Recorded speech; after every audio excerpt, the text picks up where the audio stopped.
तो सोचिए, एक तरफ आर्तिक रोशन दुनिया का सबसे तेज दिमाग वाला रॉ एजेंट और दूसरी तरफ जूनियर एनटीआर एक ऐसा फौजी जो आग की तरह जल रहा है आजादी के लिए। अगर ये दोनों एक ही फिल्म में हों तो दोस्तों ये सिर्फ एक फिल्म नहीं, ये एक युद्ध है। लेकिन असली सवाल ये है, क्या ये WR दो दोस्तों के बीच है या दो दुश्मनों के?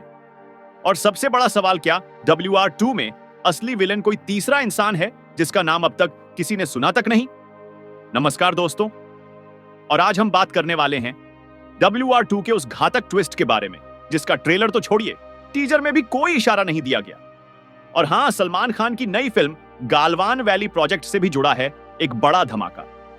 तो वीडियो को मिस मत करना, क्योंकि इस बार आपका समय नहीं, आपका दिमाग हिलने वाला है।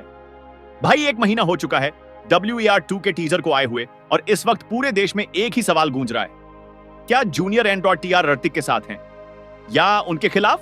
क्योंकि टीजर में एक डायलॉग था जिसने सबको हिला दिया देश के लिए लड़ने वाले लोगों को। कभी कभी अपना दुश्मन भी अपना भाई लगता है।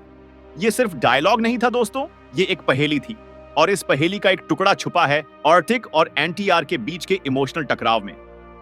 लोग सोच रहे हैं ये एक, लेकिन असली कहानी है विश्वास और विश्वासघात के बीच की लड़ाई। और अब आता है वो हिस्सा जिसका सबको बेसब्री से इंतजार है, WAR2 का पहला गाना। सबसे पहले बात करते हैं उस गाने की जिसे अरिजीत सिंह ने आवाज दी है। इसमें आर्तिक और कियारा आडवाणी दिखाई देंगे, लेकिन ये कोई सामान्य रोमांटिक गाना नहीं है। ये एक दर्द भरा बिछड़ने वाला गाना है जो एक फ्लैशबैक सीन में चलेगा। इस गाने का टाइटल रखा गया है तेरे जैसा कोई नहीं, जहां एक मिशन के दौरान आर्तिक को मोहब्बत मिलती है, लेकिन वही मिशन उनकी जिंदगी तबाह कर देता है। अब सुनो ट्विस्ट, ये गाना बिना किसी प्रमोशन के सीधे 27 या 28 जून को रिलीज होगा सुबह 11 बजे एक धमाके के साथ। अब जरा नजर डालते हैं सलमान खान की अगली फिल्म पर, जिसका कोड नेम है गालवान वैली प्रोजेक्ट। यह कोई मसाला फिल्म नहीं है, बल्कि एक रियल घटनाओं पर आधारित थ्रिलर है जहां भारत और चीन के बीच के एक सीक्रेट मिशन को दिखाया जाएगा जिसमें कुछ जवान लौटे नहीं और उनकी सच्चाई आज तक दुनिया से छुपाई गई है। और अब दिमाग उड़ाने वाली बात, इस फिल्म का लीड रोल पहले आर्तिक रोशन को ऑफर हुआ था, लेकिन उन्होंने मना कर दिया क्योंकि WAR2 में उनका किरदार इतना पेचीदा होने वाला है कि वो किसी और मिशन का हिस्सा नहीं बन सकते। मतलब अब सीधा मुकाबला, ऋतिक बनाम सलमान, WAR बनाम गालवान। अब बात करते हैं उस सवाल की जो हर फैन पूछ रहा है, जूनियर एन.टी.आर का एंट्री सॉन्ग कब आएगा?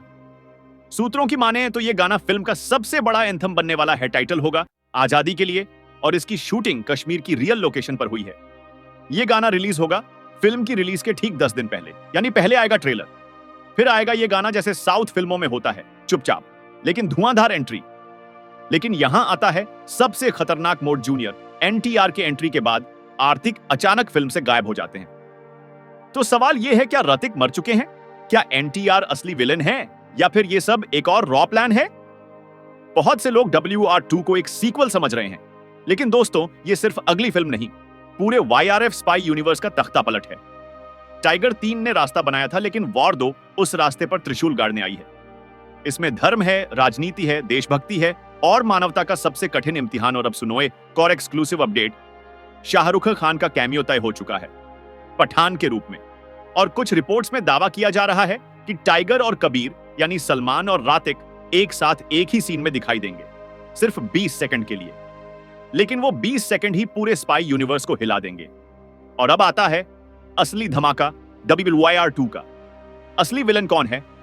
आर्थिक और एन.टी.आर की जंग तो दिख रही है, लेकिन पर्दे के पीछे असली दुश्मन है एक भारतीय वैज्ञानिक जिसे देश ने हमेशा हीरो समझा, लेकिन असल में वही भारत की नींव को उखाड़ने का सपना देख रहा है। अब आखिरी सवाल आपसे, अगर ऋतिक और एन.टी.आर एक ही मिशन पर हैं, तो फिर टीजर में इतनी जबरदस्त टकराव क्यों दिखाई गई? क्या यह दोस्ती है या धोखा? नीचे कमेंट करके बताओ आपका दिल क्या कहता है। और अगर आप भी WR2 के पूरे सच का इंतजार कर रहे हो तो इस वीडियो को लाइक करो और चैनल को सब्सक्राइब करना मत भूलना, क्योंकि असली धमाका अभी बाकी है। यह तो सिर्फ शुरुआत थी,